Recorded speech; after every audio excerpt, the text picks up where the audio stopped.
avec près de 30 000 habitants, Punaouia est la deuxième commune la plus peuplée de Tahiti.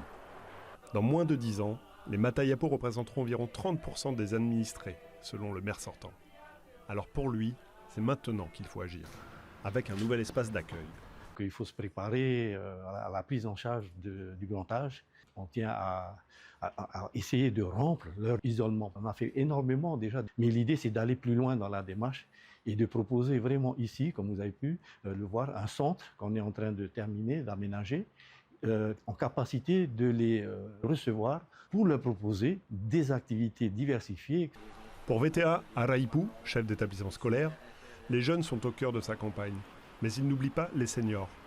Pour toutes les générations de la commune, il veut développer les transports en commun, pour faciliter les mobilités. Pour l'instant, on s'est dit à partir de 16 h, en fin de journée, on va favoriser le transport toutes les demi-heures dans la commune, de Bel Air jusqu'au Pégard 18-5. En fait, l'idée, c'est de favoriser vraiment la mobilité dans la commune. Il y a aussi, on prévoit aussi pour les Matayapo ce système-là de mobilité où on va venir les chercher pour pouvoir aller au dispensaire ou alors pour se rendre dans les services administratifs. C'est vrai que c'est compliqué au jour d'aujourd'hui et nous, on va apporter des solutions pour la mobilité de notre population. Pour l'instant, ça serait du transport gratuit, mais en fonction, bien sûr, des revenus de chacun. Il faudra vraiment faire une étude.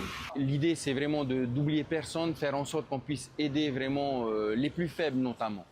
Outre un nouveau centre d'accueil de jour pour personnes âgées, qui devrait entrer en service dans l'année, le maire sortant imagine aussi des cohabitations originales qui pourraient rendre service aux anciens comme aux jeunes.